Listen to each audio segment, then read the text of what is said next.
Hello, welcome to new video of your online NLP course.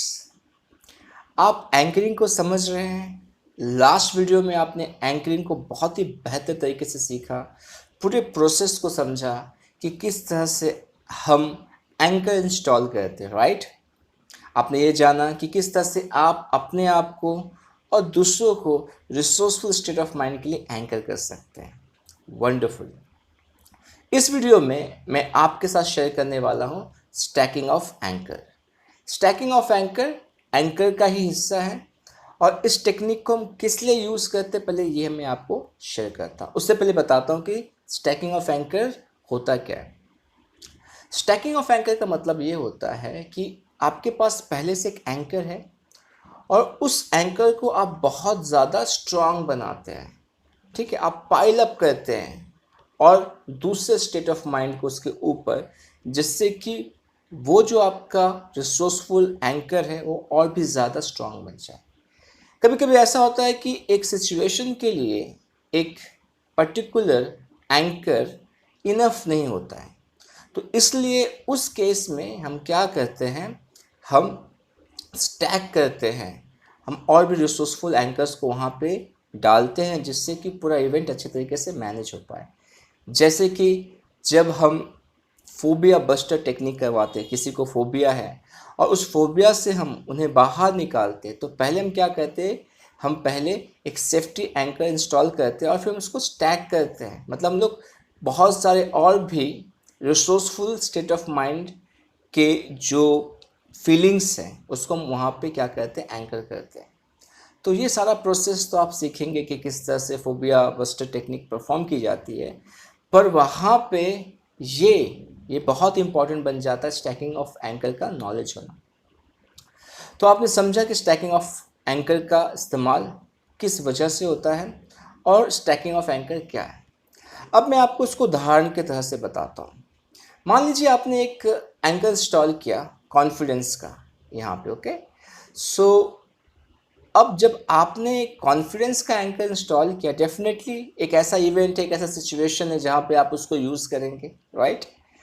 और अब आपको लगता है कि इस सिचुएशन में यदि मुझे और भी रिसोर्सफुल स्टेट ऑफ माइंड मिल जाए और भी पॉजिटिव फीलिंग्स मिल जाए, तो मैं और बेहतर तरीके से क्या कर सकता हूँ, इस पूरे इवेंट को मैनेज कर सकता हूँ।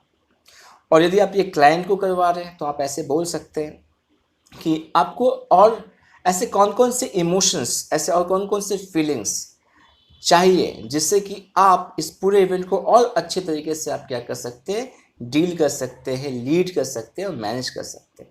तो वो पर्सन बताया कि यदि मुझे ये मिल जाए, ये मिल जाए, ये मिल जाए, तो मैं अच्छी तरह से मैनेज कर पाऊँगा।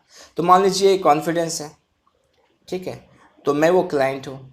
तो मैं ये कह रहा हूँ कि यदि मुझे करेज, साहस का एक फीलिंग मिल जाए, ओके, नाउ एक्साइटमेंट का, क्यूरियोसिटी का, स्ट्रॉन्ग, पावरफुल, ये सारी चीज़ें भी मुझे मिल जाए, तो मैं और भी बेहतरीन तरीके से इस पूरे इवेंट को मैनेज कर पाऊँगा।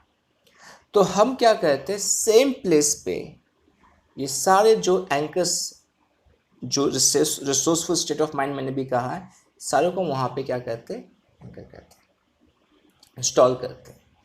और जब ये पूरा प्रोसेस हो जाता है, तो फाइनली जब इसको फायर किया जाता है, तो जो फीलिंग आती है ये एक मिक्स्ड फीलिंग होती है और बहुत ही ज़्यादा आप रिसोर्सफुल स्टेट ऑफ माइंड में पहुंच जाते हैं, राइट। तो अब मैं आपको पूरा प्रोसेस एक्सप्लेन करता हूं कि आप ये टेक्निक कैसे परफॉर्म करेंगे, राइट। तो आपको पता है कि एंकर कैसे इंस्टॉल करते हैं, तो आपने कॉन्फिडेंस का एंकर ऑलरेडी इंस्टॉल कर रखा है, राइट। अब अब आप क्या कर रहे हैं, आप करेज का, करेज के एंकर को क्या करें, आप इंस्टॉल करें। तो क्या करना, आपको एक ऐसे इवेंट में जाना है जहाँ पे आप बहुत ही ज़्यादा करेजियस थे, राइट। और इवेंट नहीं है तो आप इवेंट क्रिएट कर सकते हैं, राइट। सो आप VAK को इस्तेमाल कीजिए। सबसे पहले आप क्या कमांड देंगे, go into that time, okay, see what you saw, here what you heard, feel what you felt. ये सारा कुछ कहा आपने, VAK को पूरा इन्हेंस किया। और जब पर्सन पूरे पीक पे है अपने स्टेट ऑफ माइंड के, तो आपने क्या किया, आपने वहाँ पे एक ट्रिगर कर दिया। तो आपको क्या करना है, यहाँ पर एग्जैक्टली यहाँ पर करना। ओके, सो जैसे आपने ये पार्ट किया, नेक्स्ट उनको स्टेट को ब्रेक करना, स्टेट ऑफ माइंड को आप ब्रेक कर दीजिए। अब इसको आप दोनों तरीके से कर सकते हैं, स्टेट ऑफ माइंड को ब्रेक करके भी कर सकते हैं और बिना ब्रेक करके भी कर सकते हैं, कोई प्रॉब्लम नहीं है, राइट। तो आप, मैं पहले आपको स्टेट ऑफ माइंड को ब्रेक करके बता रहा हूँ। तो आपने स्टेट ऑफ माइंड को ब्रेक कर दिया, फिर आपने सेम प्रोसेस में दूसरा एक रिसोर्सफुल स्टेट ऑफ माइंड को वहाँ पे एंकर किया, जैसे कि करेजियस के बाद स्ट्रॉन्ग, देन पावरफुल, क्यूरियस। तो ये सारे आपने यहाँ पे क्या किया, स्टेट ब्रेक किया, इंस्टॉल किया, स्टेट ब्रेक किया, इंस्टॉल किया, और या तो आप लगातार कीजिए। ओके, अब जब ये पूरा प्रोसेस हो गया, ओके, तो आप फाइनली आपने स्टेट को ब्रेक किया।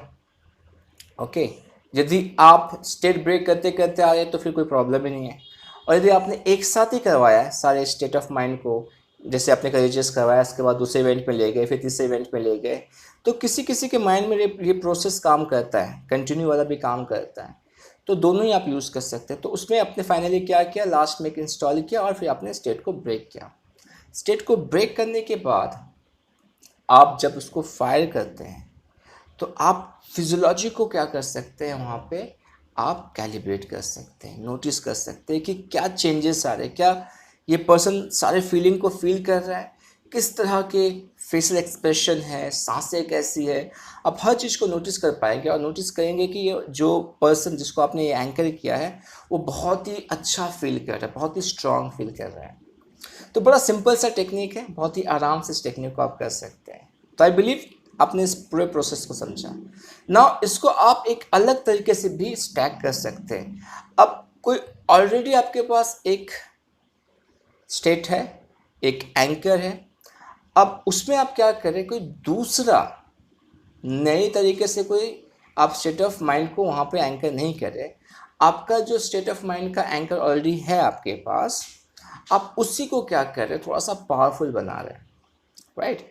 जैसे कि आपके पास कॉन्फिडेंस है और आप कॉन्फिडेंस को और ज़्यादा स्ट्रांग बना रहे हैं, उसको और ज़्यादा पावरफुल बना रहे हैं, स्टैक कर रहे हैं उसको, राइट। उसके ऊपर कुछ कुछ चीज़ों को आप क्या कर रहे हैं, पाइल अप कर रहे हैं।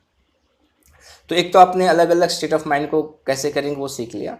अब दूसरा जो है वो ऐसा है कि आप क्या करेंगे, पर्सन को सेम कॉन्फिडेंस का बन चुका है, एंकर तो ऑलरेडी है कॉन्फिडेंस का, उनको बोलना है कि आपको उस इवेंट में जाना है और एज इफ कि जैसे आप उस समय पूरा ब्रीथ कर रहे हैं, आपकी सांसें जैसी है, मजबूत तरीके से कॉन्फिडेंस के साथ हैं, जिससे सब सांस ले रहे हैं दूसरे से सांस लेता है। ओके, वो जो आपका क्लाइंट सांस लेता है या आप सांस लेते हैं, उस समय क्या करना है आपको, वहाँ पे इस टच को करना है, इस ट्रिगर को आपको वहाँ पे टच करना है। ओके, सांसों के साथ हो गया। उसके बाद आप एक दूसरे पार्ट के साथ जाएं कि आपके आपके मसल्स किस तरह से टेंशन ले रहे हैं, आपके मसल्स में किस तरह से एक बहुत स्ट्रांगनेस फील हो रहा है। तो मसल्स के साथ जब वो फील करने लगेगा, वहाँ पे आपने कर दिया ना। उसके बाद आप एक सेंसेशन फीलिंग्स के साथ कि आपके शरीर में एक सेंसेशन आ रहा है, आपके सारे सेल्स, आपकी बोन, आपके पूरे नसों में ये जो कॉन्फिडेंस की फीलिंग है पूरा फैल रहा है। आप बहुत ही स्ट्रांग फील करें, पूरा सेंसेशन आपके शरीर में, आपके हर एक पार्ट में आप महसूस कर पा रहे हैं, ये आप कमांड दे रहे हैं। और ऐसे करते करते क्या है कि जैसे पूरा पीक पे पहुंचता है, ये आपने कर दिया। तो आपने क्या किया, आपने उनकी और जो फिजियोलॉजी है, उन फिजियोलॉजी पे आप क्या करें, हर एक पार्ट पे जाके उसको और ज़्यादा आप इन्हेंस करके आप क्या करें, वहाँ पे स्टैक किए जा रहे ना। आप बोलिए कि देखो सब कुछ जो आपके आंखों के सामने हो रहा है, कितने कॉन्फिडेंस के साथ आप वहाँ पर खड़े हैं और कितना सब कुछ अच्छा दिख रहा है। ये सारे प्रोसेस आपने ऑलरेडी कर रखे हैं। अब आप जब इसको रिपीट करें तो एक पर्टिकुलर पार्ट को आपको क्या करना है, पकड़ लेना है। जैसे पहले आपने क्या किया, अपने ब्रीथिंग लिया, ठीक है, मसल्स लिए, फिर आपने क्या किया, आपने जो बॉडी के सेंसेशन है उसको लिया, फिर आप टोन ले सकते हैं कि किस टोन को आप यूज़ करें, आपके फेशियल एक्सप्रेशन कैसे हैं। तो एक एक जो पर्टिकुलर आप एक फिजियोलॉजी में हम चीज़ों को यूज़ करते, उन सारे चीज़ों को क्या करना है, एकदम पीक पे ले जाना और वहाँ पे क्या करना है, पर्टिकुलर जगह पे आपको उसको स्टैक कर देना। तो फाइनली क्या होगा कि पूरा जो कॉन्फिडेंस है वो इतने मजबूत तरीके से वहाँ पे जाके इंस्टॉल होगा कि जैसे आपने उसको फायर किया, पूरा उसकी फिजियोलॉजी में आप वो सारे चेंजेस देख पाएंगे, सांसें, मसल्स, सेंसेशन, फेशियल एक्सप्रेशन, सब कुछ इतना मस्त हो जाएगा, इतना पावरफुल हो जाएगा कि वो बंदा ऐसा लगे कि अब तो तोड़फोड़ लगा दूंगा मैं, इतना ज़्यादा स्ट्रांग फील करेगा।